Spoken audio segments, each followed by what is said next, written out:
নির্বাচনী প্রচারণার সময় যারা 2018 সালে ধর্ষণের সাথে জড়িত ছিল তাদেরকে বিএনপি তাদের নির্বাচনী প্রচারণায় কাজে লাগিয়েছে।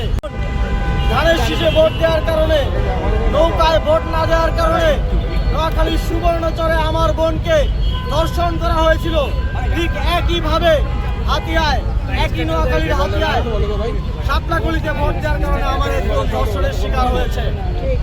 আপনারা দেখেছেন নির্বাচনী প্রচারণার সময় যারা 2018 সালে ধর্ষণের সাথে জড়িত ছিল তাদেরকে বিএনপি তাদের নির্বাচনী প্রচারণায় কাজে লাগিয়েছে।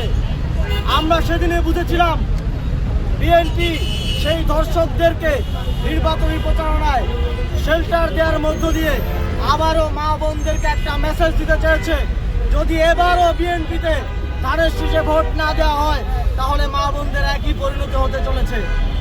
দুঃখজনকভাবে আমরা দেখলাম ধানের শীষে ভোট দেওয়ার কারণে, নৌকায় ভোট না দেওয়ার কারণে নোয়াখালীর সুবর্ণচরে আমার বোনকে ধর্ষণ করা হয়েছিল। ঠিক একইভাবে হাতিয়ায়, একই নোয়াখালীর হাতিয়ায় শাপলাকলিতে ভোট দেওয়ার কারণে আমার এক বোন ধর্ষণের শিকার হয়েছে।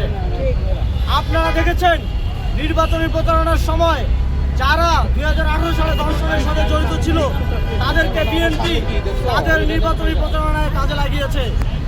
আমরা সেদিনে বুঝেছিলাম বিএনপি সেই ধর্ষকদেরকে নির্বাচনী প্রচারণায় শেল্টার দেওয়ার মধ্য দিয়ে আবারও মা বোনদেরকে একটা মেসেজ দিতে চেয়েছে, যদি এবারও বিএনপিতে ধানের শীষে ভোট না দেওয়া হয় তাহলে মা বোনদের একই পরিণতি হতে চলেছে।